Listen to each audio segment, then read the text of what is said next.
Well, good evening, ladies and gentlemen. Welcome to this week's episode of Roundabout Sports, presented by Interstate 70 Sports Media, where our passion is our profession. Thank you so much for tuning in this Wednesday night, ladies and gentlemen. I am the Maestro, Jeremy Karp, and alongside me, yes, she is back and better than ever. The one, the only, amazing Babs. Hey guys, how are you? Excuse my voice. I'm trying to get over strep throat. Oh, it's okay. It happens to everybody. Now, you showed me before the show the shirt you're wearing. So explain to the audience just exactly what you're rocking tonight. All I got's an Exile Therapy shirt with Okay. a Willie Mays quote on the So back, but show them what you got. so it's like a Tyler O'Neill goat shirt and it's got goat and then Tyler O'Neill, but it's got like the monster like beefy Tyler O'Neill on it. And it's Oh really my awesome. gosh. Google Shirts is amazing. Google shirt, absolutely. And first off, and thank you so much to the amazing folks at the Wrestle Talk podcast. I'm so proud to be a part of the family and that we at Interstate Sports Media sponsor them. Check them out. They are the premier wrestling podcast in the area. Also, and I'm sure he's tuning in. If he's not, I mean, he'll still appreciate the shout out anyway. And that's Christopher Miles. Issues with Wrestling with Christopher Miles airs every Sunday at 6 o'clock Central Standard Time. Top 100 Wrestling Podcast on Apple Podcasts, which is always wonderful. Of course, as always, want to give a shout out to our dear friend Hollywood James Knox. We are always thinking of you. Know you're going through a lot in your personal life, but we're all praying for you and we love you, buddy, and can't wait for you to be back. Although Babs might be getting a little comfortable where she's at right now. It's all mine, James. No, I'm kidding. And I always appreciate my dad and mom tuning in. I know dad had a Hi wonderful Mark, how are birthday you? had a wonderful birthday last week, and I know he on top of that was tuning in while him and mom were down in Florida. So that's always great. And folks, be sure to, and I know comments are pouring in. Thank you, Sean, a loyal follower tuning in. Like I said, please comment, like, subscribe. Um, some of the topics we're going to be talking about tonight, we're going to kick things off with a little bit of WWE because there was some breaking news that came in this morning. But later on, we're going to be talking about the World Baseball Classic. Henson's going to be on the show to talk about NFL free agency with myself. Babs is going to be here for the first hour of the show. And then she has to step away because parenting duty calls. And then, of course, we'll delve it a little bit into the fact that even though the Battlehawks lost last week, guess what? It's home opener week, baby. Come on. Oh my gosh, I am so pumped.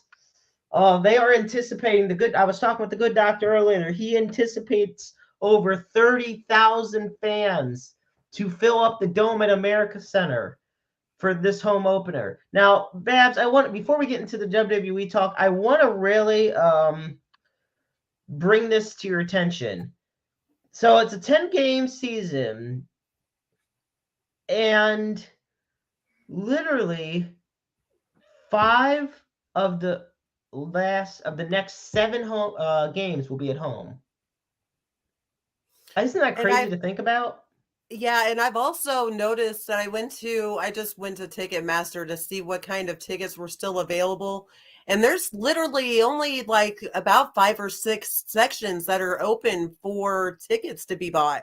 So it looks to be almost like a complete sellout. Yeah, from what tickets are available, it is looking like it'll be a complete sellout for the Battlehawks home opener against the Arlington Renegades. And I will say that starting running back Brian Hill will be playing. There was a big time brawl at the end of the game against the DC Defenders, the ones where unfortunately the Battlehawks fell 34-28. Um, so there's only one player getting suspended, but the others it's just, minor fines. Um, But I think when it's in the grand scheme of things, they did get lucky in that regard because Brian Hill, to me, is not Matt Jones. He's not like Matt Jones was for the Battlehawks in 2020, but at the same time, he's still a solid back. Um, and like I said, we're gonna later on have the Good Doctors power rankings on, and I'll just kind of go through them as far as what he sees heading into a brand new week. But first, I'm going to hand the floor to you because you were on top of this story, you along with Christopher Miles, about what was reported with WWE this morning. A mass email was sent out to, I guess, media relations people and also their talent, saying that they will not be bought by a major corporation and that they were indeed trying to go private. Um, Normally, when stuff like this gets sent out to talent and other forms of information givers, that something's close. Something is definitely in the air, and that almost opens up the opportunity for Saudi Arabia, like everybody has been kind of speculating that they were going to buy. And I actually think that them staying private is also maybe a little bit better for them in the long scheme of things, because they can keep doing what they're doing and then they won't have to change themselves for somebody else, if that makes any sense. So hopefully we'll get some answers maybe after WrestleMania. I'll be looking into this more and hopefully I'll have some more information for you guys next week for it. Well, my biggest thing of the idea of going private, first off, it creates more controversy over who they're going to sell to. The biggest controversy among um, the fans and people of the FDIC, and this is not just a public issue. This is a corporate issue as well. Is the fact that a lot of people are afraid that the WWE will be sold to the Saudi group in Saudi Arabia that is looking to purchase the company. Um, and Now, will the Saudis actually have that? I think Vince was asking for what, $9.2 billion for the WWE. Do you think that they will actually like do that, or do you think they think Vince is crazy for that? A little. Well, that is a massive price tag to put, and I get it. WWE is the world's largest wrestling promotion, but this is the thing. McMahon was unanimously elected as the executive chairman back in January, and the reason this was done was to make it to where the potential sale talks ahead of the company's media rights renewal. And meanwhile, JP Morgan is advising WWE in this potential sale. But the Saudi Arabia Public Investment Fund does remain a viable option to buy the company from Vince. And this has been something that's been going on for weeks now, that is a possibility. Whether or not it becomes to fruition remains to be seen. Well, my other question is, since it has been speculated that it's been Saudi, who else is there in the running? I mean, I've heard rumblings. Tony Khan of AEW has been kind of hilariously commenting on buying WWE lately, but I honestly don't see anybody else that's actually in the running for it, like actual running for it, instead of just hearsay. Yeah, and it's interesting because it was brought out this morning that Nick Khan, the CEO of WWE, said that if a sale of the company would lead to McMahon no longer being a part of the company at all, McMahon said he would be fine with it. He was speaking with Raja Giri on CNBC, and well, Nick Khan was, and he said McMahon is, quote, completely fine with the idea of a sale leading to his permanent removal. Yes, Tony Khan's been floating around as a rumored name as well. I don't see that going through. I don't Historically see speaking. Vince. I don't see Vince doing that. That's just, yeah. I think that's Oh just kind boy. of a hilarious. Oh no! Hey, it's your bestie. No, it's not. No, It's it's your best your friend. No, bestie. that's my best friend. That's Yeah, my yeah. best Don't get friend. me Hi, Jared. started. That's your bestie. I'm I not know. even. Gosh, well, what You're it always was a getting good the night. heat. It's always something with Jared. Jared, I did nothing wrong to you. Okay, and Jared, you're a big wrestling fan yourself, so be sure to comment and tell us what you think in regards to this whole WWE sale. Because this is what's interesting. So if WWE gets sold, this is a report by Bleacher Report. There's reportedly interest among the potential buyers in keeping Triple H and Stephanie as key parts of the company. Um, so obviously Shane McMahon's no longer involved in the company. Oh my gosh, what a Vince, swerve that would be. Like he comes on the screen like he did for WCW and it's Shane and he's like, I bought WWE. oh my God. As long as something better comes of it than what the Alliance storyline was. Yeah, And here's yeah. an interesting one that Jared put on Comcast. So if Comcast were to buy WWE, um, you know, there was a story earlier about that they might be out of the running, but they were named as an obvious bidder given the multiple deals it's already had to air both Monday Night Raw and NXT on the USA Network each week.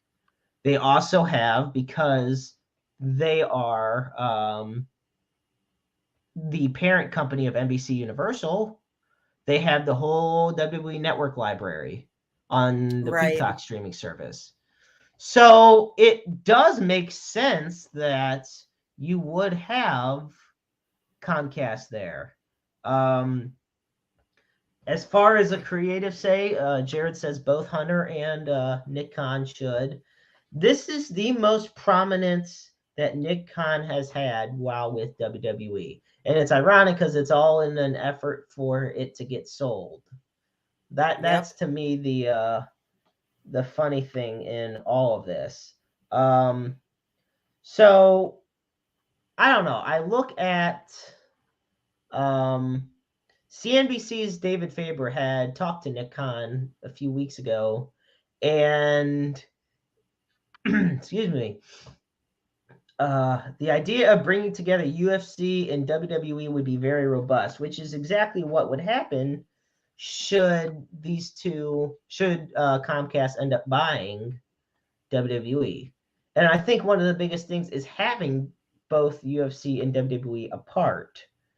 So I don't know. It's an interesting scenario that's going on right now. I just it's not only shocking that we're at this point, but it's shocking that how we got to this point. Yes, very much so. Like the fact that it's because of um basically what happened with Vince McMahon and just everything. Yeah, now I agree with this. Anything's better. The last thing I need is WWE on Disney Plus. Please no. Oh, I Please, totally agree with that. please, for the love of mercy, no. And this is a guy who has Disney Plus and likes most stuff on there. But look, we We don't need no, a Seth Rollins as like a Disney prince. I'm just saying. yeah, Because it would be awesome though, but just no. No. no. I absolutely agree. Um, and bear with me 1 second while I pull up what Jared was saying. He says, if you are a shareholder in WWE, there was an email this morning that you and I both were actually able to take a look at. And we're not shareholders, but we thank those who were able to send that our way. Yes. And it Thank you for basically that. explained that they are going private soon. So that seems like the done deal. It's just now the matter of where they're going from here in regards to sale. Yeah, and it's And also like I said, they also have to think of what's going to happen to the future of the company if they do sell, because they have all these little working pieces in process right now, and it's just like, will they have to change their platform? Will they have to change how they produce the shows? And it's all these little things that add up, and I just hope that they're smart about it and they well, don't just go for the money, so to speak. well, it's interesting because okay, here's an example. Say the Saudi Public, Investment Fund does purchase WWE. Well, then I hate to say it, but just I mean, what does this do for women's wrestling? We know the human rights issues in Saudi Arabia. Um, Yep. you know, it took what? How many years until they finally allowed a women's wrestling match in Saudi Arabia? And even then, the females that were in attendance attending that show, the women had to be accompanied by a man. So, for example, Mm-hmm. you could not have personally bought a ticket on your own accord, you know. Yep. And I say to myself, would that type of thing turn off people from WWE? Like saying that Oh, on a moral ground. just just like you said, on a moral ground, I think it would turn a lot of people away just because of who it is. And I don't mean that in a bad way, so to speak, but I kind of mean that as we all know what's going on over there and we all know what happens, and yeah. So I it's like I said, I honestly hope that they go about this the smart way and not just think of the money, because it's like I said, they have to think of, well, they have to change everything. Well, they have to change their production and the females. What would happen with them? Right. So you're And exactly right. Jared says Nick Khan has more heart than money in the conversation, which can't say for everybody in the business that's known as business. You know, Yes. the interesting thing is the old saying money talks. It's actually true. People want to say, "Oh, that's not true." No, it 100% is. And that's the sad reality of a lot. But Vince wants more money than Hartford, the industry he basically created. Well, the way I look at it, Vince didn't create the industry, but he revolutionized it. This was started by his father and his grandfather, and all the amazing men in the territories. Um, but Vince had this vision to do something a lot more drastic, a lot more bolder, and a lot larger. And that's what is led to literally World Wrestling Entertainment. Although now they don't even call it that. They just say WWE. Yeah. Do you think that Triple H and, Stephanie may have a little bit of a say so I think about they what have a happens little with their bit. company? Yes, Yeah. because at the end of the day, look, as much as Vince you put up the sale worth at nearly $10 billion, the sale price. Now Excuse me, guys. say Vince sells it for 8.5 billion. Just gonna throw a number out there. So we take the 8.5 billion sold, and WWE something happens, everybody leaves, and they fold a year or two later. Let's not act like Vince is gonna be happy about that, just Oh, because he right. got his Yeah. money. So Jared's saying how Vince is selfish. I'm not gonna act He like he's is, a. but he's not, though. That's what I'm saying. He is, but he isn't. He's done selfish things, um, big time. He's made a lot. He's been a lot of failures, you know, and from a personal life perspective, don't even get me started on how terrible he is. But Yes.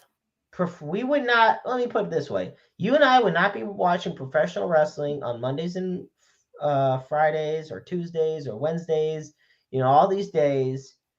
We wouldn't be going to all these for the majority of these independent shows that inspired others to start up promotions if it were not for Vince McMahon.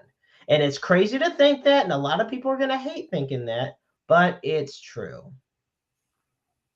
And you are exactly right. I mean, there wasn't really any other wrestling promotions besides the territories back in the day. Right. And here's an interesting twist by Jared. He says Linda still owns a percentage. Okay, to me, Linda McMahon, who is all but separated from Vince at this point. They're not divorced, but they're basically separated. This is how I look at it. She still owns a percentage, but at the grand scheme of things, how significant is it going to be when it comes to the sale of the company? It's not. It's not going to be significant. At the end of the day, it's going to be Vince McMahon who makes the big time call. The executive, it's almost in a weird Star Wars reference. It's like Vince McMahon was doing executive emergency powers were granted to him, like the Emperor was in Attack of the Clones. And, don't get me wrong, there's not going to be an Order 66 coming out anytime soon in WWE.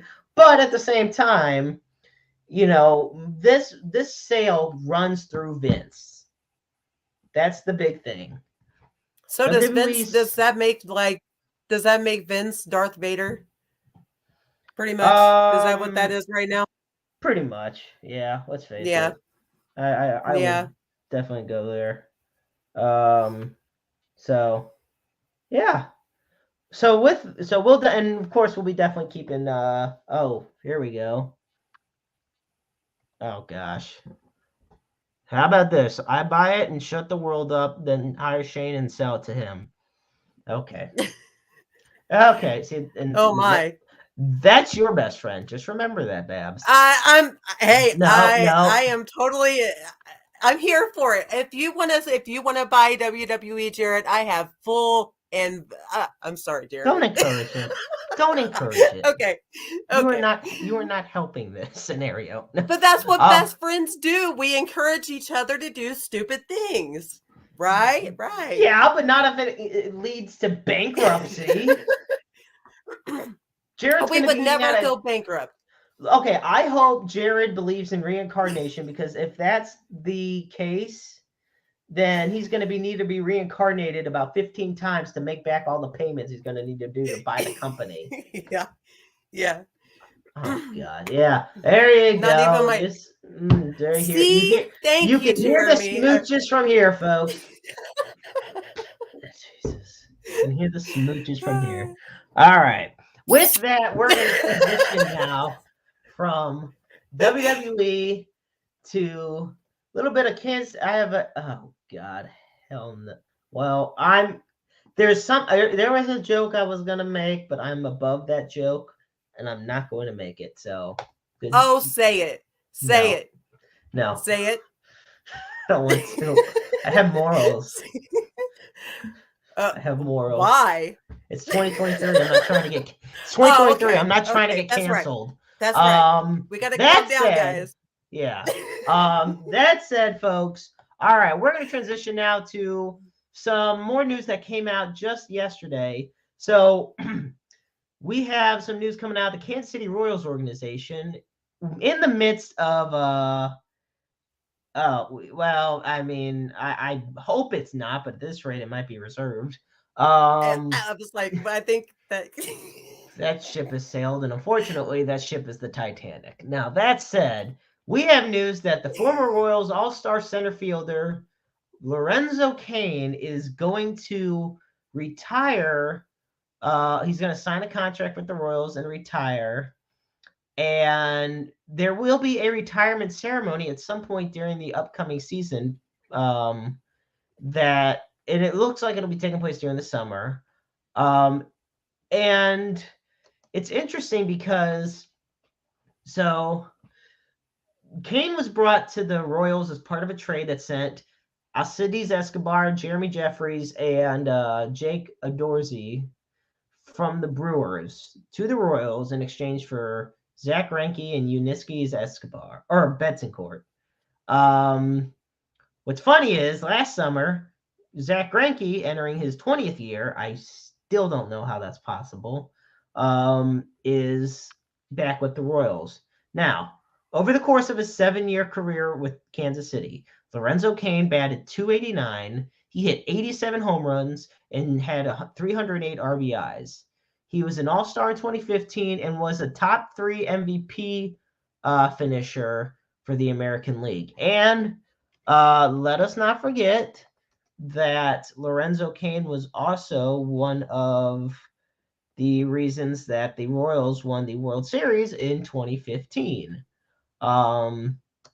And honestly, it was not even much of a battle. Like I said, the Royals beat the Mets in 5 games. And the amazing play. Yeah, I agree, Jared. The trade, it still blows my mind how it happened. But Lorenzo Cain and, a rookie resume. But you know what? You look at some of the guys on that 2015 Royals team, and we look at you have yourself Lorenzo Cain, you got yourself where is it? I know. There we go. Johnny Cueto, Wade Davis, Danny Duffy. Of course, the MVP of the World Series and one of the leading MVP vote getters in that year, Salvador Perez. This and Eric Hosmer, Omar Infante, Mike Moustakas, Alex Gordon. God, this team was stacked. I tell you, it amazes me, though, unfortunately, how far they've fallen since then. But they went 95 and 67. Now, let's really think about it. The Kansas City Royals, who are predicted to finish with the 67 and 95 record by USA Today in 2023.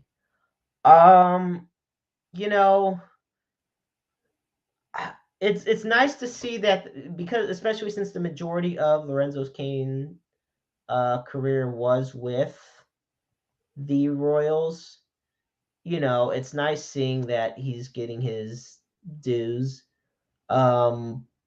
and the appreciation. He finishes his career with a .283 batting average, and 87 home runs, 454 runs batted in, and nearly 200 stolen bases, which by today's standards is pretty decent amount. How many games did he have last year? Does it say? Yeah, so as far as last year, Lorenzo Cain actually only played in 43 games. Injuries really limited him. Yeah, I thought that he had an injury at some point. I just couldn't remember. From 2014 to 2019, he was averaging about 140 games a year. Excuse me. His highest was in 2017 when he played in 155 games, which, once again, for today's standards, that's quite a bit, especially in a 162 game season now. But he got hurt in 2020, only played in 5 games, only played in 78 in 2021, last year in 43.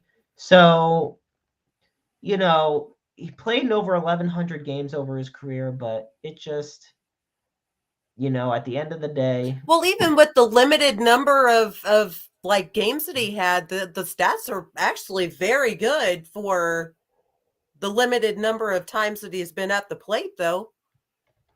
Well, yeah, and that's the thing. I definitely think that he had a pretty good career. It was a solid enough career to where it's nice seeing it. He's probably going to end up in the Kansas City Royals Hall of Fame. I mean, come on, yeah, for sure. They are honoring him in a retirement ceremony. Not even everybody that wears the uniform gets that type of recognition.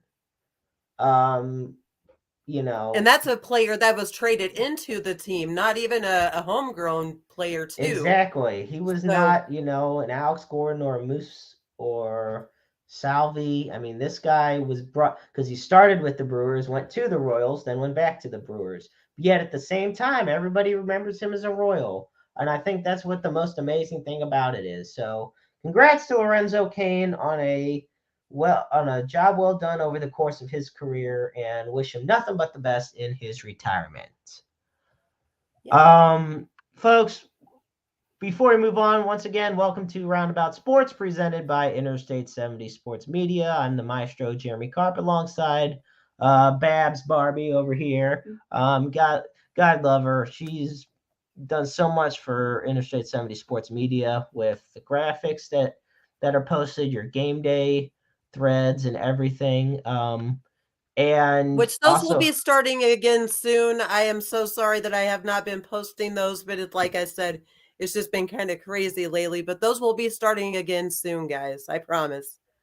we definitely look forward to it. So with that, before we get to having Henson on and talking about the NFL free agency, we are going to be talking about the World Baseball Classic. And it's interesting because there is a lot of Cardinals players in the World Baseball Classic. And by a lot, I mean 19. Pretty much everybody. Yeah, I was like pretty much everybody. There are 19 Cardinals from the organization that are in and this is the most of any team in the majors, mind you. But 13 of them have played in the majors. They will represent 11 of the 20 participating countries. So let me carefully go through the roster here. Okay. These are the players that are from the 40-man roster that will take part. We have Genesis Cabrera, who's for the Dominican Republic. Giovanni Gallegos, can't get my words out, from Mexico. Miles Michaelis, United States. Andre Palante, Italy. Jojo Romero, Mexico. Adam Wainwright, United States. And Guillermo Zuniga from Colombia. Catcher, Ivan Herrera for Panama. Infielders, Nolan Arenado for the U.S., Tommy Edman for Korea, and Paul Goldschmidt for the U.S. And as far as outfielders go, Lars Nootbaar representing Japan, and your Bay, Tyler O'Neill, representing Team Canada.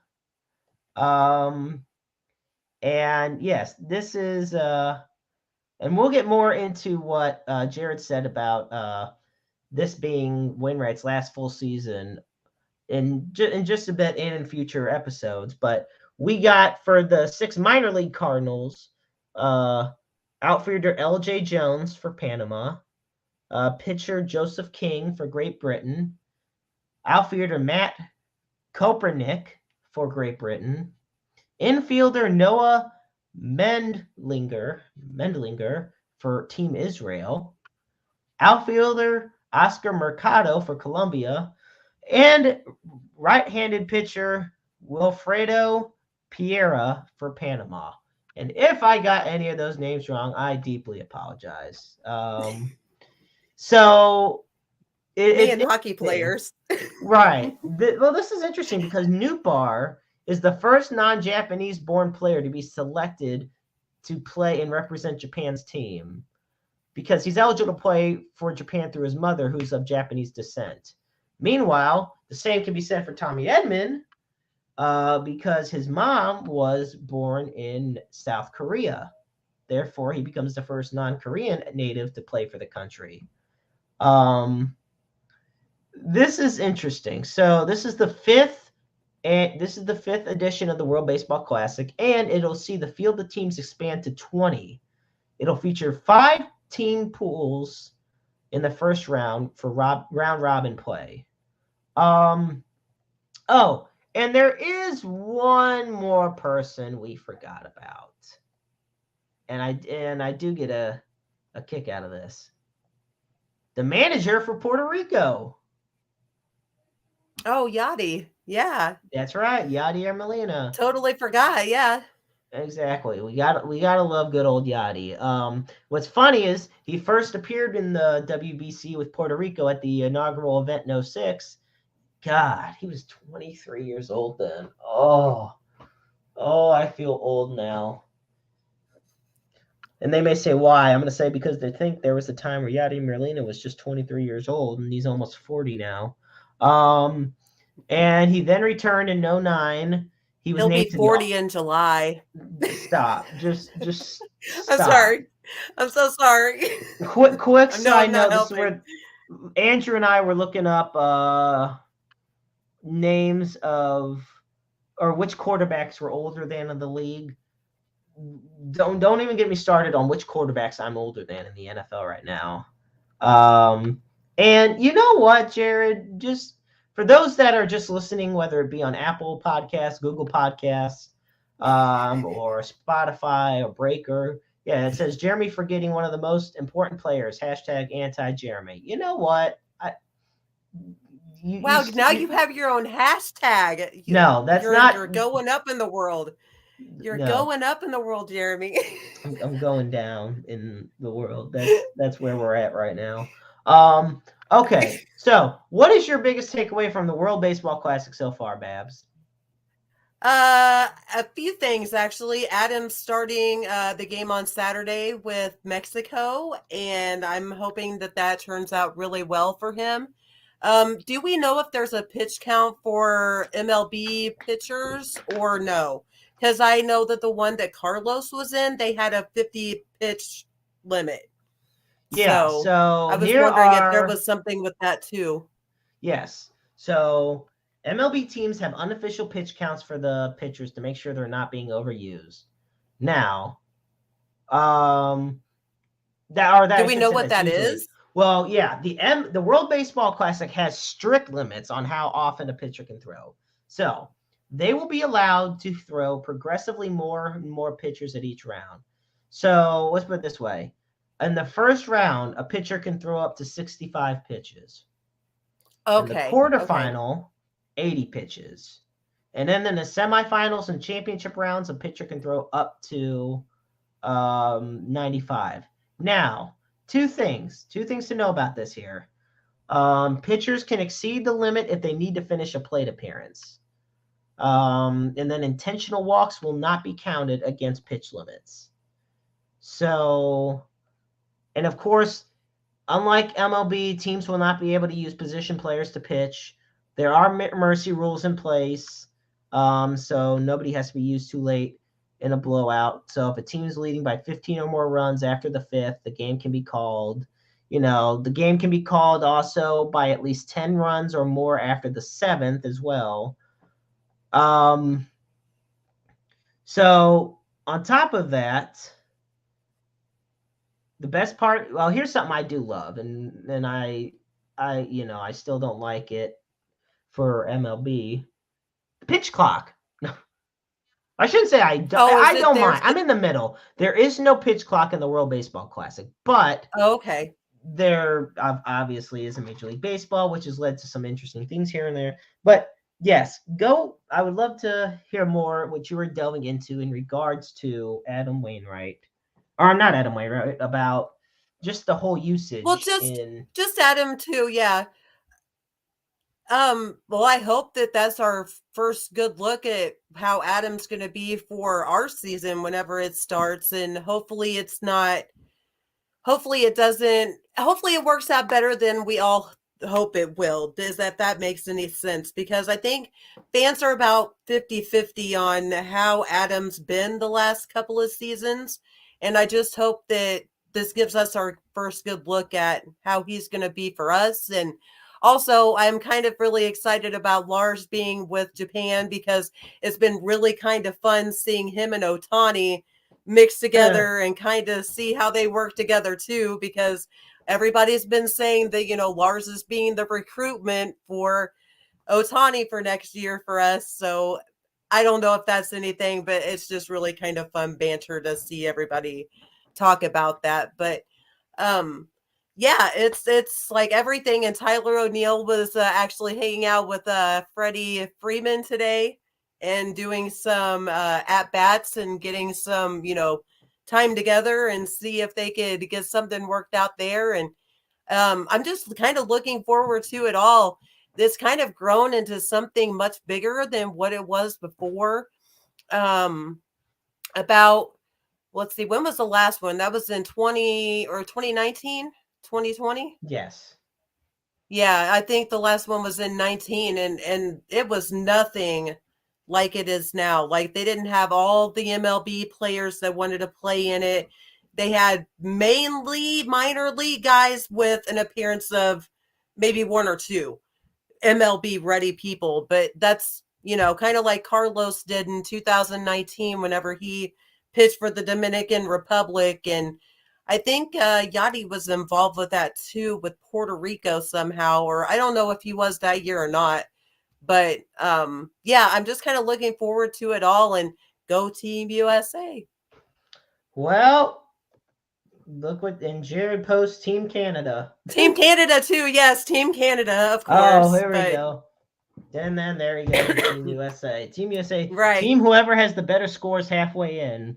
Well, let's put it this way. I'm going Team USA, but I'm also showing love to my fellow Jewish athletes for Team Israel. So gotta represent as best as we. It's very can. interesting to know the Palante is with Italy this year. Like that's I that's do like pretty that. interesting. I like Palante's. I with do, Italy. yeah. That's really interesting of note. So far, this is, mind you, folks, this is March. This show is aired on every Wednesday, so it's Wednesday, March 8th. The Netherlands beat Cuba 4-2 on Tuesday. Tonight, you will actually Korea will be playing Australia, and the Netherlands will be playing Panama. Panama already beat China 12-5.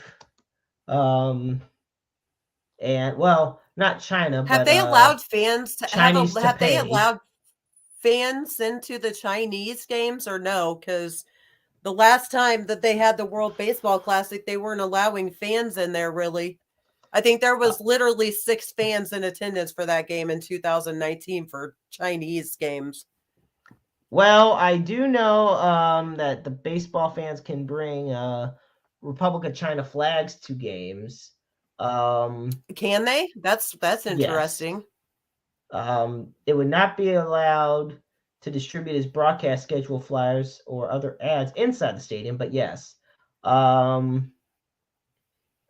was a complaint in regards to that, but yes, they are allowing fans attending games of the World Baseball Classic to bring flags up there in support of the Republic of China. So find that interesting.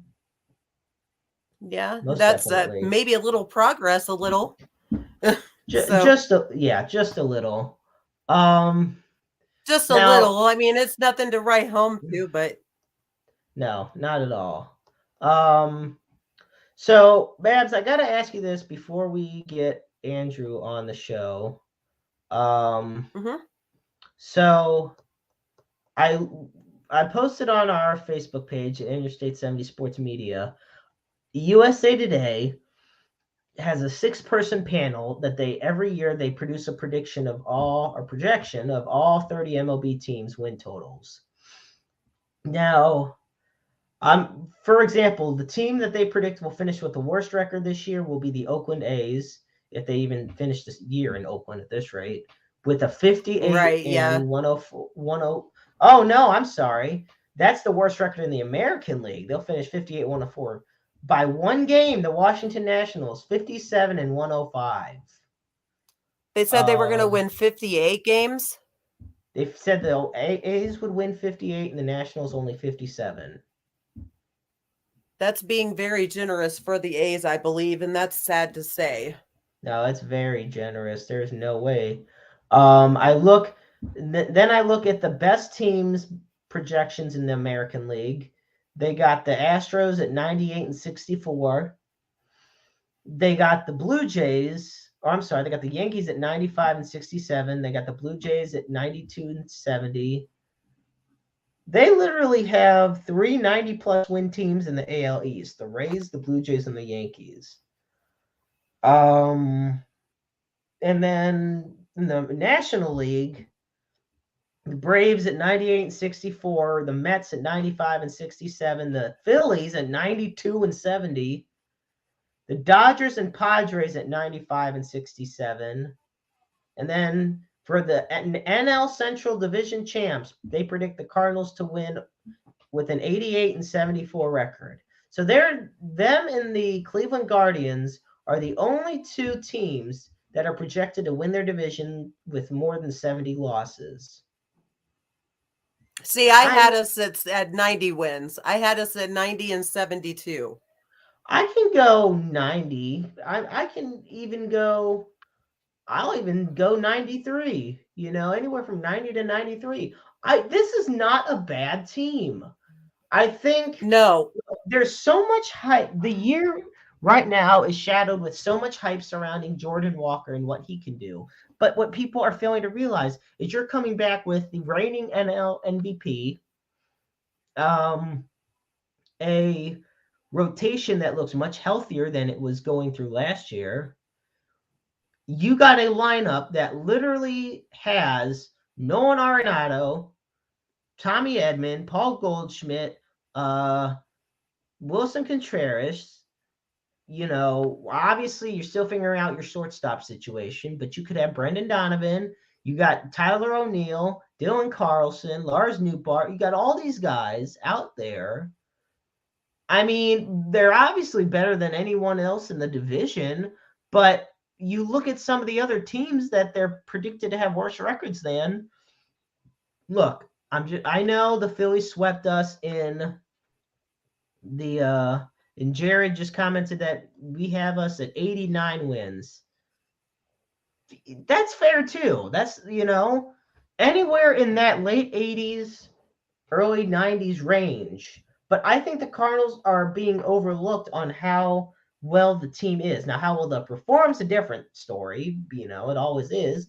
But I think on the grand scheme of things, the Cardinals are a good team, And I think That's our just how I pitching look is a at it. lot better than people are thinking too. I was really upset that we didn't re-sign Q, but I think we'll be okay because I hope that, Michaelis has another season like he did last year. And I hope that Montgomery comes out, like he did whenever he came from the Bader trade, which I will comment on this, that the Yankees played the Cardinals today and they did have Harrison Bader around hanging out with the guys today. So that was also kind of fun to see today. Yeah. So, And then I look at the Royals, and they're predicted to be 65 and 97, which I think is completely outrageous. I have them. Hell, I have them about 75 wins. And this is the thing. This is a big question mark is going to be the lineup, which is interesting because I think the pitching, in my opinion, has gotten a lot better over the offseason and in spring training. You take your lineup. You got your Salvies, you got your Bobby Witt Juniors. The team is very young. This is a very young Royals team who, for the past 5 or so years, has been dead last in the league in ERA. They've really struggled at the plate. But you can't tell me the Tigers are going to finish ahead of them. I mean, no. I don't see it. I don't feel like Detroit's a complete team. Plus, you get Cal Eldred out of the equation for the Royals. You get Mike Matheny out of the equation for the Royals. So I feel like they're at a better management setup, and the front office has changed around a bit. I don't see them making a playoff push this year. I say give it maybe next year, maybe the year after that. Give it time for a lot of these young guys to get their footing. But I think their starting pitching will begin to turn a corner. And let's face it, the American League Central's arguably the weakest division in baseball. people will say it's the AL West, but I think the Mariners have really surprised many, and they're going to have another really good year, I feel. But I'm And sorry, now they there have is Colton Wong too. now they have Colton Wong, and look, I'm just going to say it. There is so much mid in the American League Central. The Twins, mid. The White Sox, mid. Let's not forget people thought the White Sox were going to win 100 games and then go all the way last year. And look where they did. They crapped the bed. So you got the White Sox mid. Detroit, below mid. Royals, borderline mid. The Guardians are the only ones, you know? And their ownership is so poor, they're lucky they can afford their star players. They've let way too many good players go because they have such cheap ownership. So yeah, we'll I see. guess the turning point will be how the new management handles the team pretty much, because I mean, with Matheny, we all kind of know how that goes a little, because the lineups kind of change day by day and there's really no Right. consistency with it. But yeah, I really hope that they can find their bearings, so to speak, and make some noise, at least a little, because they kind of deserve that, because it's like you said, they went from being on top of the world to now they're down where the Orioles were, like, 3 years ago. So, Exactly. And nobody wants to be where the Orioles were 3 years ago. right. Um, so we will see how that pans out. And folks, be sure to, give us your predictions and projections. Just check out our Facebook page at Interstate 70 Sports Media. Check out our Facebook page at Roundabout Sports.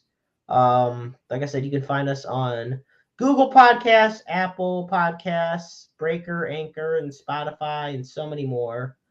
Babs, it's been a pleasure having you on. I know you have to get going, and I know Dew is waiting backstage wanting to be ready to roll with our NFL talk, but I can't tell you how Okay. much I love having you on, and I know I'll talk to you soon, and it's always a pleasure. All right. And I will see you guys next week, hopefully. All right, I'm looking forward to it. Let's go Battlehawks. Go Battlehawks, and let's go Team USA, and go Wayno. Absolutely. Have a good night, Babs. Bye. All righty, folks. So here on Roundabout Sports, it is about that time where we will be shortly having our next co-host, Henson, be ready to join us as we delve into a lot that's going on in the NFL. There's a lot of moves getting ready going on in the NFL free agency. See, as baseball draws near, football frenzy is here. And oh my goodness gracious, there has been so many moves. But I can't talk about it alone, folks. It is my pleasure to welcome back to the show the one, the only, Henson. How's it going, Dew? What's good, man? I'm doing all right. Look, we've talked about it before off screen, but these, free agency is just a few days old, and we've already, just this week alone, we've already seen some wild moves. There's a lot to come, too. That's the crazy part. So I want to kick us off with talking about Derek Carr to the Saints. Now, Derek Carr was one of the most sought-after quarterbacks on the market. He wasn't getting what he wanted from the Raiders, and the Raiders were not even going to entertain the idea of giving him what he wanted. Raiders gave up on him. The Raiders gave up on him, and you could tell by the end of the season. They benched him the last 2 weeks. They gave up on the Derek Carr experiment, which Derek Carr is the franchise leader in passing touchdowns and yards and everything. So it is a very acrimonious way to split from the franchise that people felt he was the face of for so long. So in come the Saints. Now, the Saints thought they had it made when Jameis Winston joined the team, because obviously Drew Brees retires. So you're left without a quarterback. You got James Winston now coming in. He gets hurt. In comes Andy Dalton, the Red Rifle himself. Solid, but not, spectacular by any means. So the Raiders, or not the Raiders, the Saints end up going for Derek Carr. And it's interesting because Derek Carr did not cost that much. He really didn't. It's Do you know how much it was? I know it was a 4-year deal. Yeah, so Derek Carr's contract with the Saints was actually a 4-year deal worth $150 million. Now, what a lot of people are going to say is like, wait, 150? Yeah, a lot of people are like, what? That's not a lot. That's a whole lot. No, it's structured because look, you will not find many teams in worse cap hell than the New Orleans Saints. So there's a chance that he will get up to $100 million guaranteed. As of now, at least it's $60 million guaranteed. He has a full no trade clause. And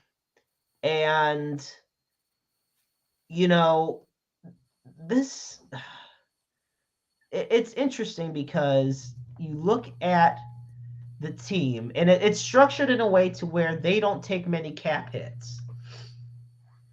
Which is the best and that's part. What the Saints need. Yeah. The cap hits do not affect the Saints as much as it would. And I think this also shows that because he was willing to go with this type of deal, it shows that, it just wasn't going to work in Vegas anymore. I agree. It wasn't going to work with the Raiders. They wanted him to go. And it was one of those relationships that just couldn't be healed. Which is a shame because go ahead. I feel like the Raiders used him to get Devontae Adams. I was thinking that as well because you take a look at Devontae Adams. What you're telling me, but see, and this is where I do bring in the question mark on second thought because wait a minute, you bring in Devontae Adams, you got Darren Waller, albeit injured for most of the year. You got the rushing leader in Josh Jacobs. And yet you give up on your quarterback? Who is there to get right now? And we'll delve into over the rest of the segment some of the other quarterbacks that are either signed or traded or whatnot. But Jimmy Garoppolo. Yeah. I mean, Jimmy G is probably at this point he might be the top free agent in the free agent market right now as of Lamar. We're going to definitely talk about Lamar. Lamar, to me, he's not a free agent, but technically he kind of is. Right. You had mentioned that to me last night, and I'll let you shortly delve into why he is, because it is an interesting spin on the whole situation. Another big, we'll talk more about the quarterbacks later, but there's a sleeper quarterback people aren't thinking about. Well, the next one I was going to bring up, this came on March 6th, was Geno Smith with the Seattle Seahawks. Look, Geno deserved the Comeback Player of the Year award. It was beautiful.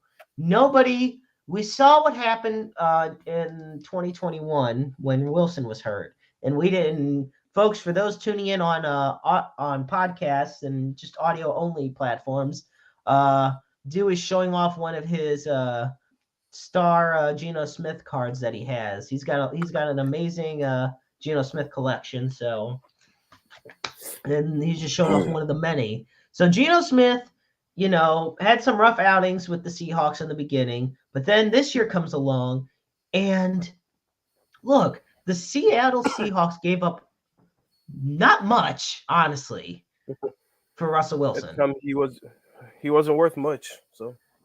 Yeah, but at the same time, he definitely wasn't worth what Denver gave him. But who are you to say no, right?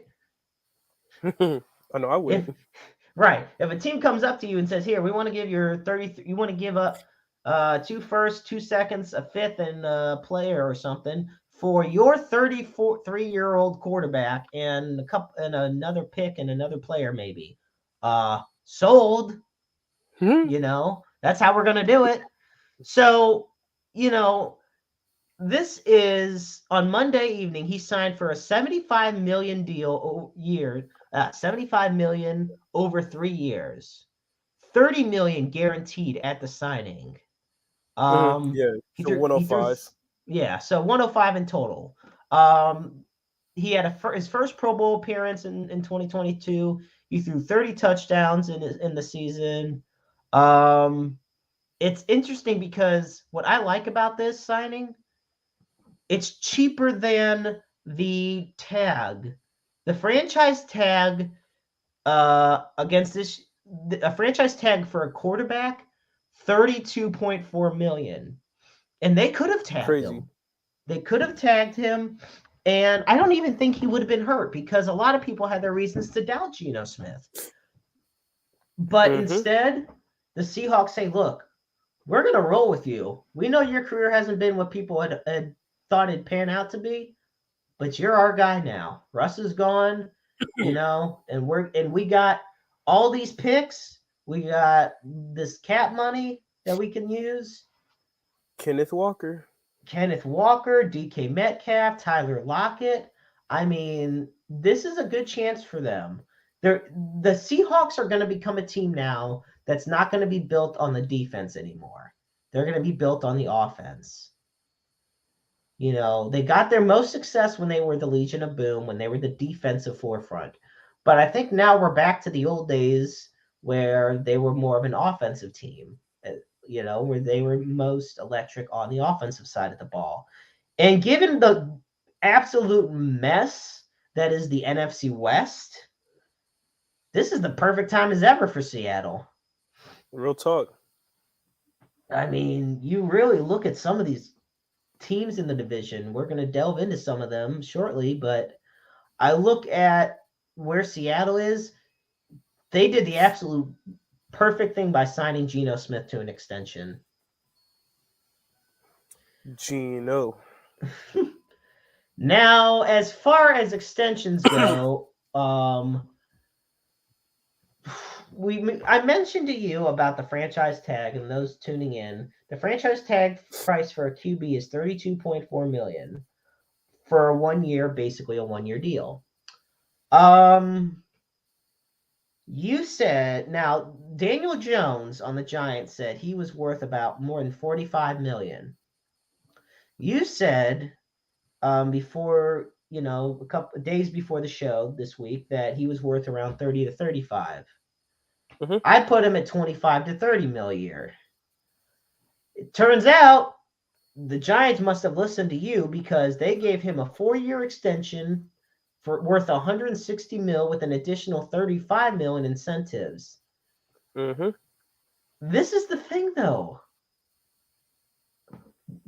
Daniel Jones only had 3,200 passing yards and 15 passing touchdowns. And I get it. I know what you're going to say. It's going to be about the running he did as well. The rushing attack, the dual threat, which is something you don't expect from Daniel Jones. But you're paying a guy that much money who only threw 15 touchdowns? Make it make sense for me. A lot of it goes into how he manages the games in crunch time. A lot of the games were won in crunch time. And also, you got to keep in mind, the QB market is not going down or staying stagnant. It's going up and up and up. So you're going to have to keep paying quarterbacks more and more. That's why people like Lamar Jackson want so much. That's why you had to pay someone who's getting old, Derek Carr. You had to pay him that much. People might not think he's worth that much, but it's because the quarterback market is continuing to rise. And Danny Dimes, is a young quarterback still. Well, I look at some of the records, or some of the scores, we remember listen to some of the first few games. Some of the first few games, yeah. 21-20, they beat the Titans. 19-16, they beat the Panthers. They barely lost to the Cowboys by a touchdown. They won 4 straight games and all of them were by a score or less. There was only one game. There was actually, I take that back. There was only 2 games this year where they actually really got blown out. 44-22 loss against the Eagles, and the 31-18 loss against Detroit. So in fact, this is the thing also. Let's take a look that Philadelphia had their starters in the last week of the season, and the Giants had their backups in, and they still almost beat the Eagles, who were the NFC champions. Crazy, huh? And what's even better, that quarterback that started that game is now Russell Wilson's QB coach. Which, if I'm Russell Wilson, I'm pissed. I'm pissed if I'm Russell Wilson in that regard. But going back to the whole Danny Dimes extension, they were in a scenario. You have 2 players that want to get paid, but you can only franchise tag one. You're either franchise tagging Saquon, or you're tagging and extending Danny Dimes, or you're tagging Danny Dimes and extending Saquon. The only reason I feel like they extended him was because of the running back market. And unfortunately, it's business. Running backs run out of life way quicker than a quarterback does. Literally and metaphorically. I look at, especially when you're Saquon, he's their entire team. Sometimes. Yeah, sometimes Saquon is the team. And it's another reason the Cowboys, and we'll throw this out there quickly, it's why they tagged Tony Pollard. They didn't want to sign him to a long-term deal, but they knew they couldn't lose him because look what he did last year. But, so, and they already have enough trying to figure out with what the hell to do with Dak Prescott. So I still am very hesitant on positive thoughts regarding the Danny Dimes extension. I like I said, I've said it every chance I get to talk about the Giants on this show. I was completely wrong about them this year. I said they were going to go 3-14, and they ended up going to the playoffs. And good for them. I'm happy for them. I think it was great to see. Coach of the year, Brian Dable. It was great, and Danny Dimes was flashing. It was awesome. They even won the wild card game against the Vikings, and of course, in a 1-score game. So we'll see how this plays off. Now, I look at some of the quarterbacks that are technically available right now on the free agent market.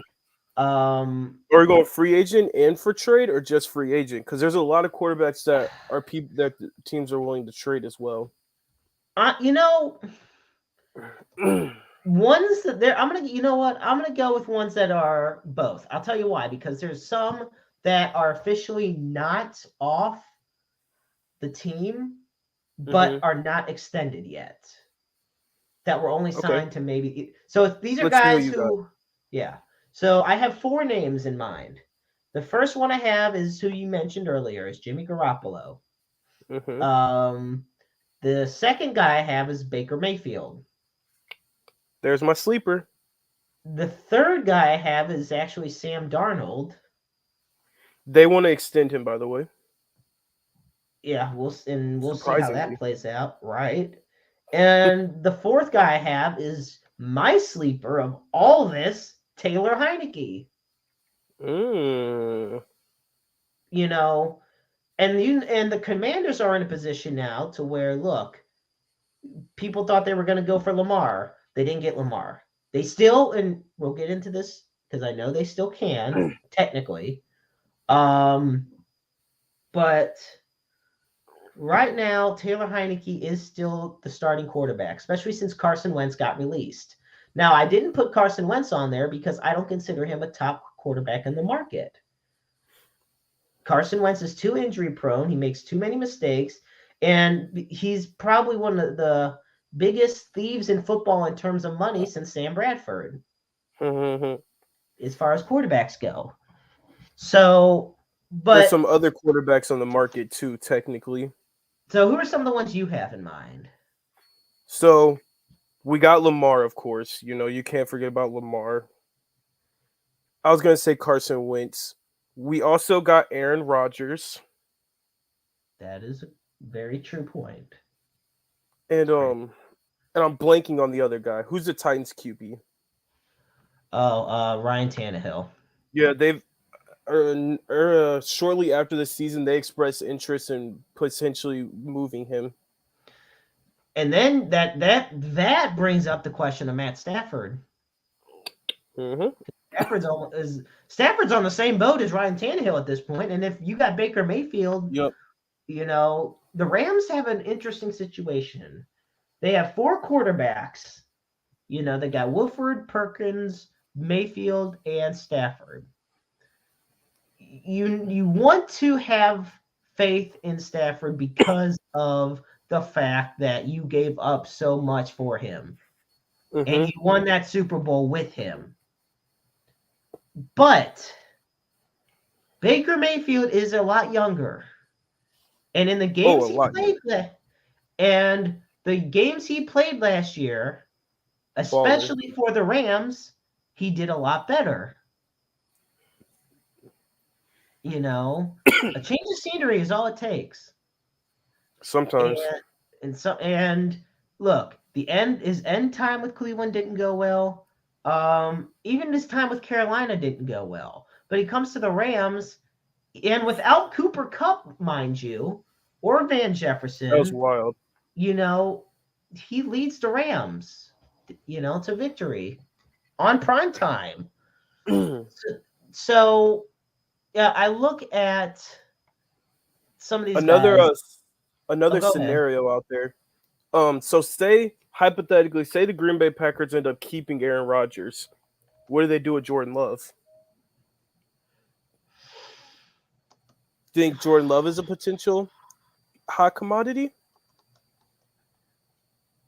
He shouldn't be, but he will be, I bet.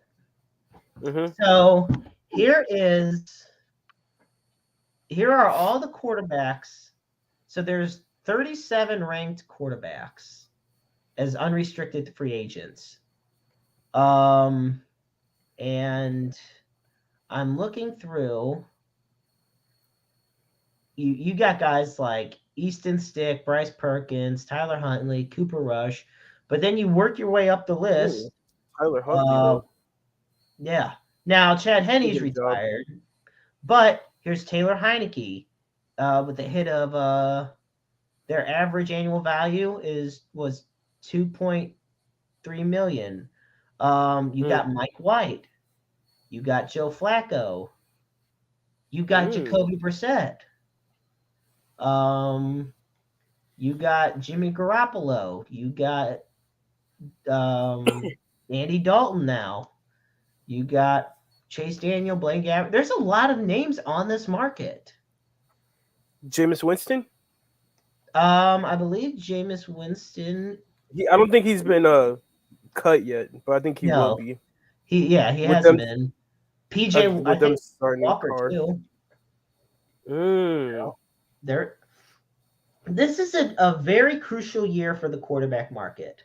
And Christian, thank you so much for tuning in. And yeah, the Jets are looking at A-Rod. They can have very true. For those that don't know, Dew is a big Packer fan, and despite that, for the past few years has been, and I've known him long enough, he's been an advocate for Aaron Rodgers going to another team.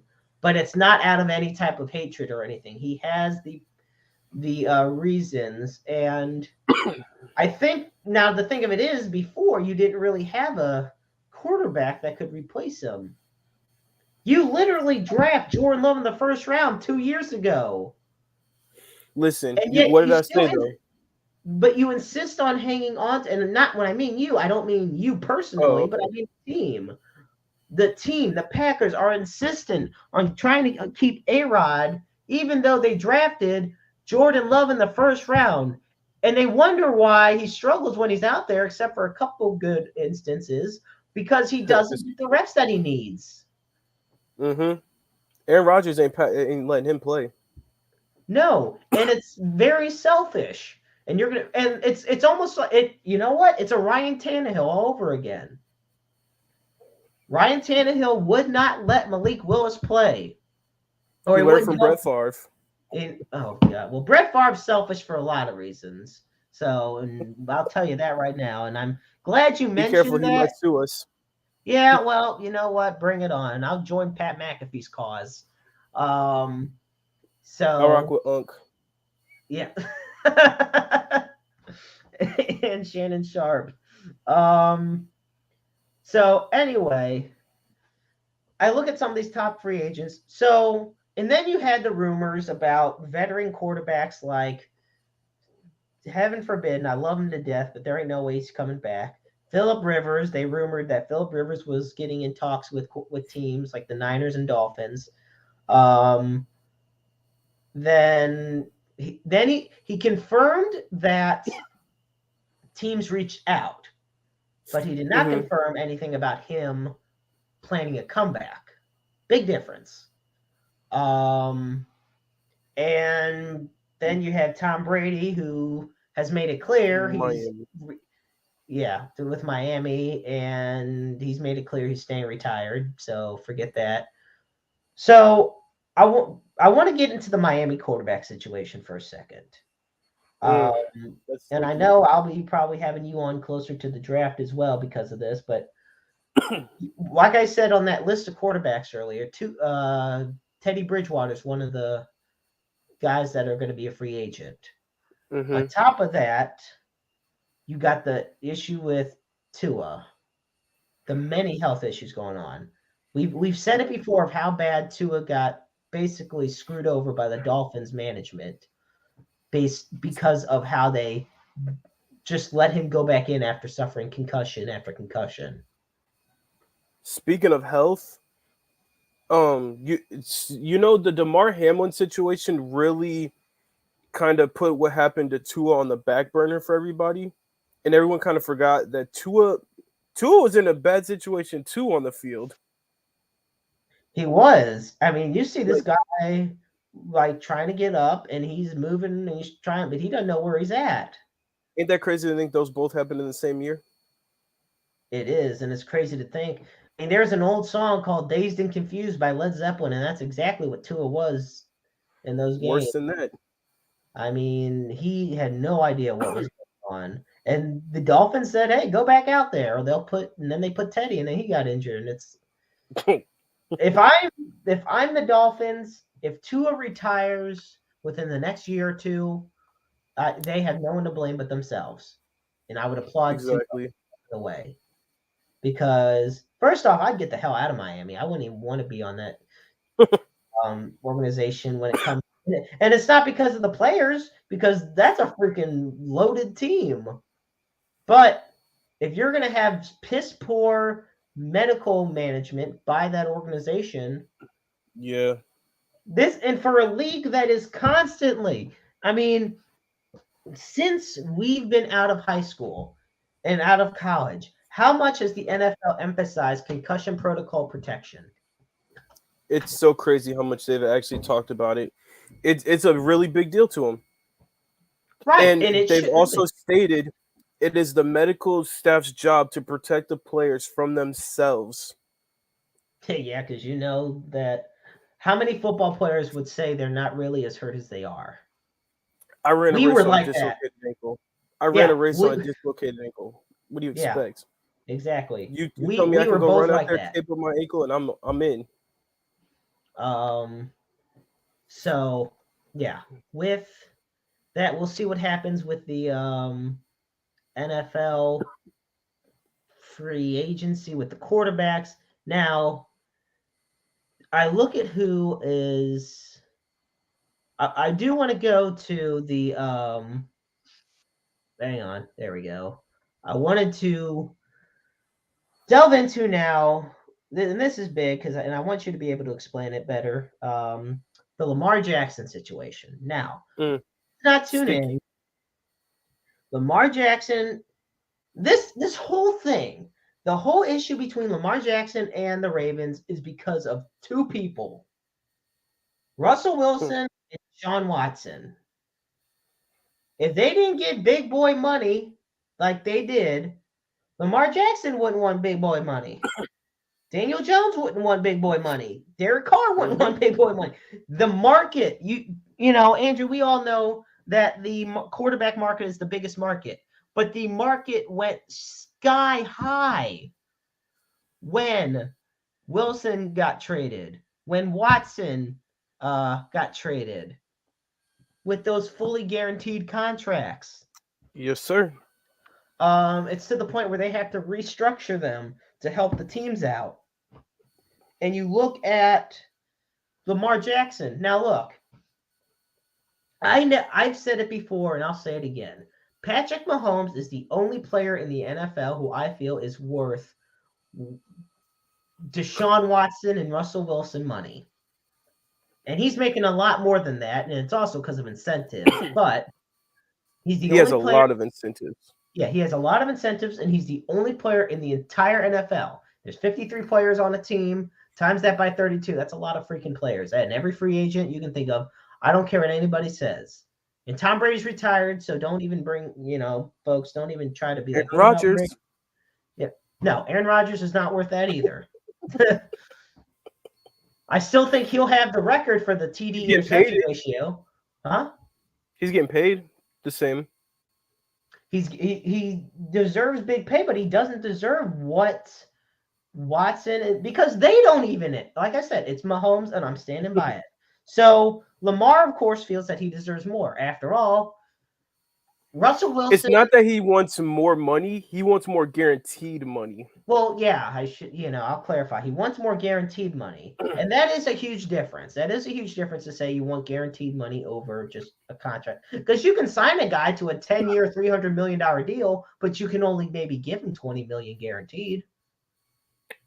That'll definitely not ever happen these days, but I digress.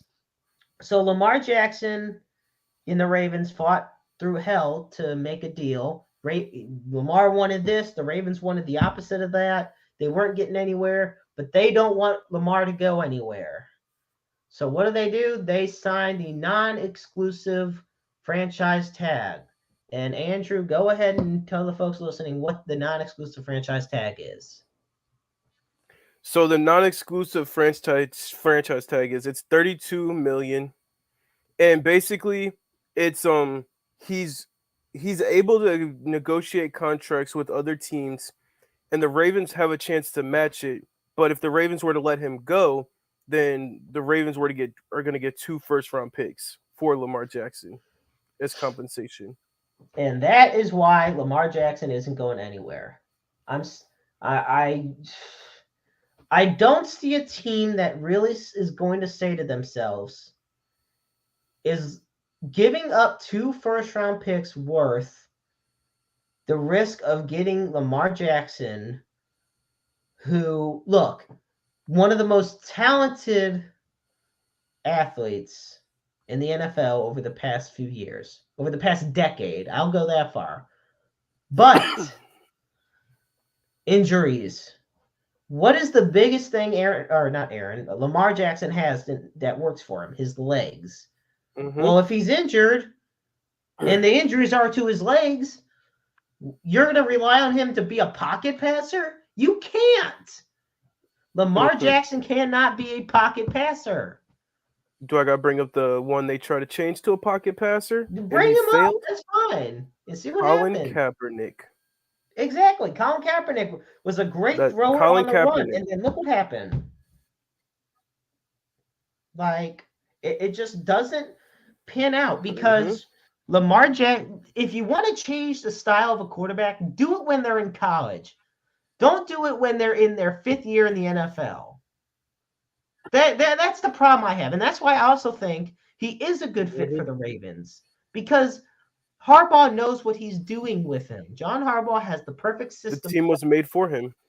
The team revolved and was built around the idea of, hey, we got Lamar Jackson. We can run the offense with him. It was a Lamar Jackson styled offense. And that's why the Ravens have always been competitive in Lamar's career. The problem is the injuries start to pile up and they have nobody to rely on beyond that once playoff time comes. The Ravens have depth. You saw that when they went through running back hell last year, and 4 of their running backs ended up on injured reserve. That was awful. If it was not Dobbins, it was Gus Edwards, it was Kenyon Drake. I mean, it was everybody. So I look at even the quarterback and Lamar. If you want to include him as the fourth, there you go. Huntley. Oh, well, and Huntley, yeah. So, and they don't have receiver depth. I know you're a fan of Isaiah Likely, but let's be real. Say Mark Andrews is out for an extended period of time. Mm-hmm. They're screwed. Mark Andrews is a top 3 tight end in the NFL. And only because he's got more experience. But that plays into it. Yeah, mark my words. Isaiah Likely will be that guy. If you run a 2 tight end offense, you'd be getting it somewhere. Now, if I'm the Ravens have not given any indication to Lamar that they want to keep him long term. They don't. Because they don't respect him enough to do so. They even went as far as to say that Tyler Huntley can do everything Lamar can do, if not better. And how did that go? Cincinnati Bengals, when Lamar got hurt, they were 2 games ahead in their division. See how that turned out. I'm not going to act like Lamar Jackson's a bust because he's the farthest from it. Dude's an former MVP. He's an electric athlete. He's setting records,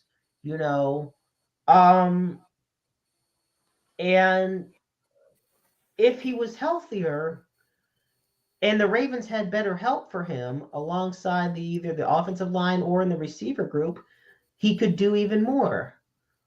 The problem is when you have an offense built around one guy and that one guy goes down, you're screwed.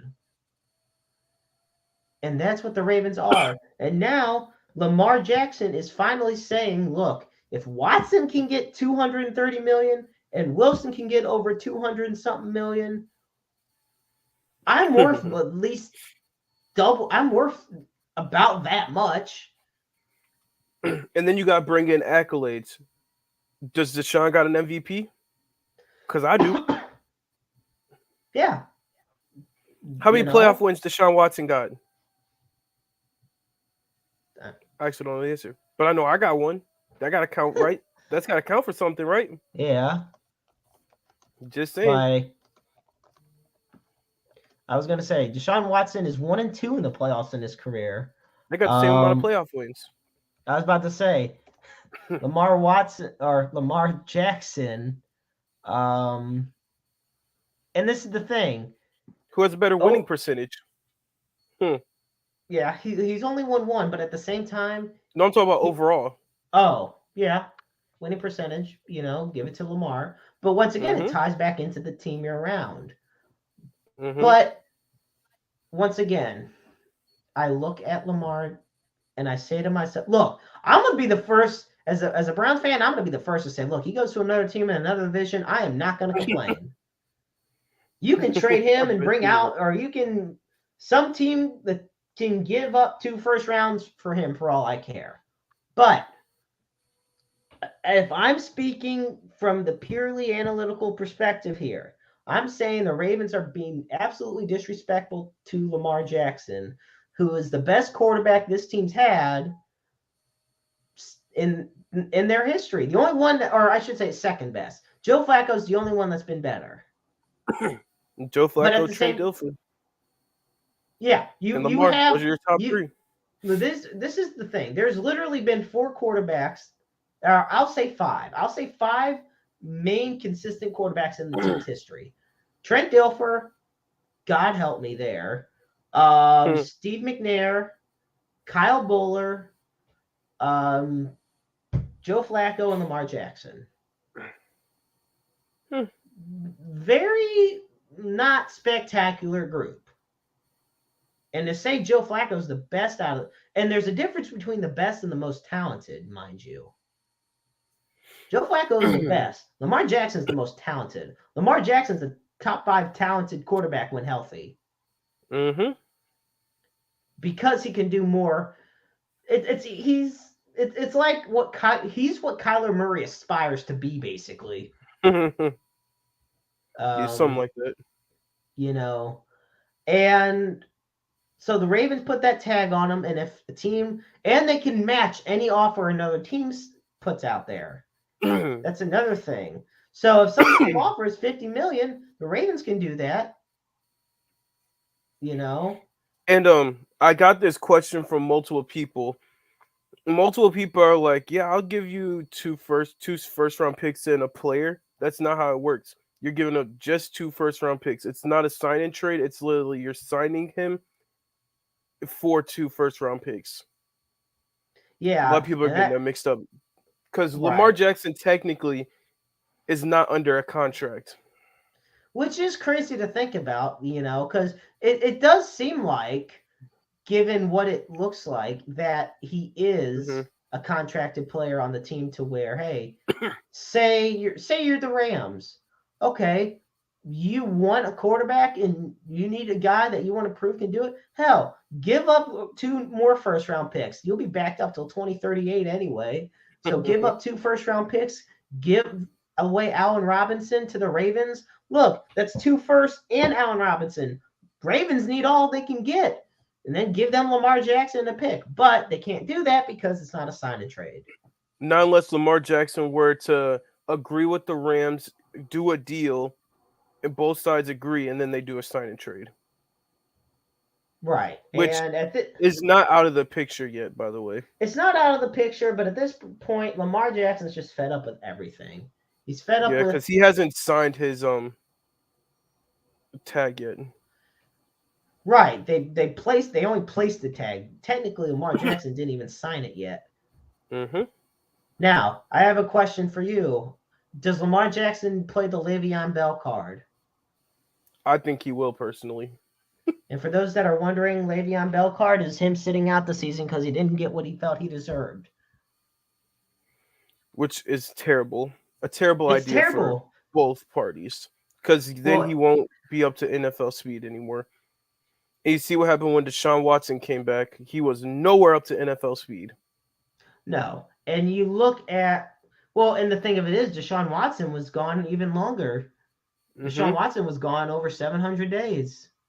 That's a lot of football to miss. Yeah. You know, I look at Le'Veon Bell, his career was over, basically. You know, nothing much after that. His career was basically over. Lamar Jackson, do I feel Lamar Jackson being disrespected? Of course. But do I also feel that do I feel like I understand why the Ravens are doing this? Of course. They're protecting their own ass.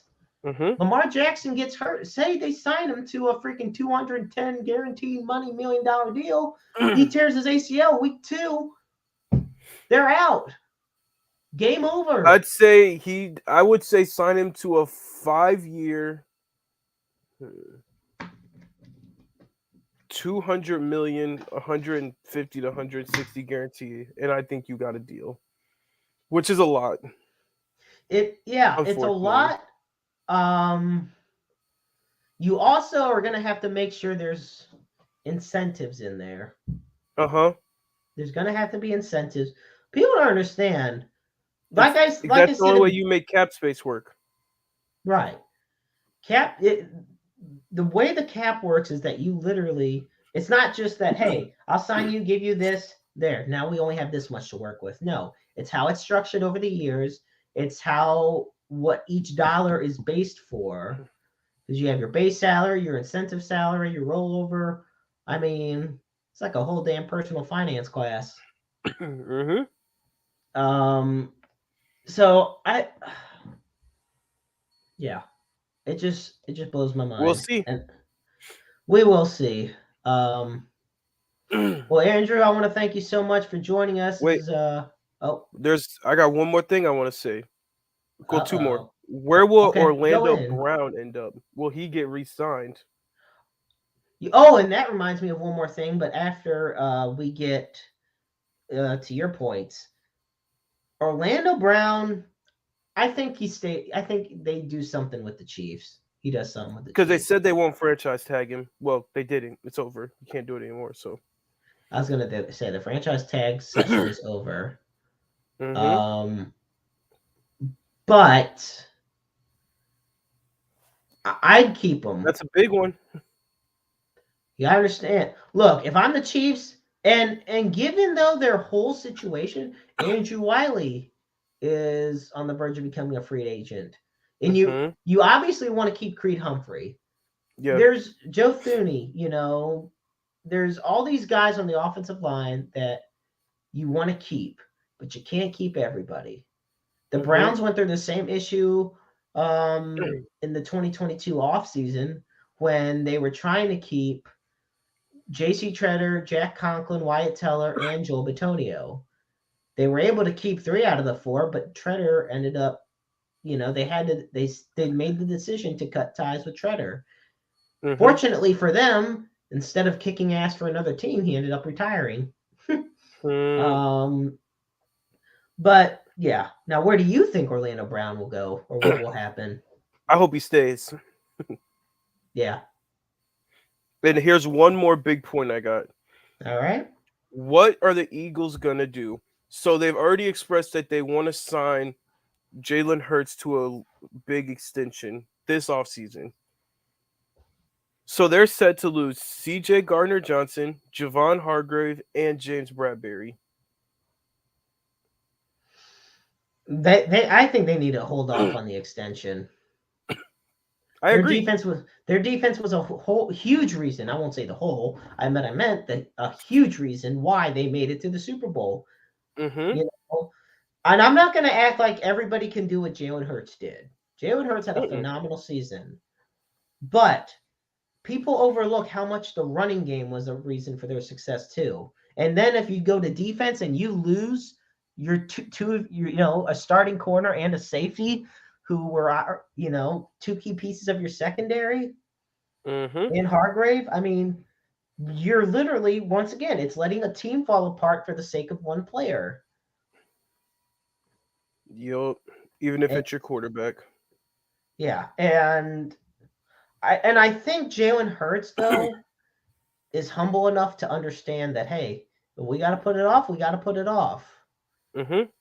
Which brings up me to the point of what about not Jalen Hurts? What about Joe Burrow and Justin Herbert? What about their extensions? Man, the Bengals are in shambles too. The Bengals are in shambles not just because of their O-line. Look at this. You got T. Higgins, Tyler Boyd, and Jamar Chase. Let me tell you something. You extend Joe Burrow. Go ahead. What? No, you go ahead. So we know about Joe Mixon and the gun situation, correct? Oh gosh, yes. Did you hear about Jamar Chase apparently abusing or assaulting his girlfriend? And she said she has pictures, and she said it's her goal to ruin his career now. Yeah, it's baby mama. Yeah, it says his ex-girlfriend threatens to release videos that will end his career. Her name's Amber Nicole. And now she says, quote, now, Mr. Chase, you have some skeletons in your closet. I know the real you. Stop dodging the courts and responsibility. You know yourself. I have multiple videos that will end your career in one post. I'll have my attorney at the Bengals facility in 2.5 seconds. You know what's up. Now, at the very least, this is going to force Jamar Chase to say something.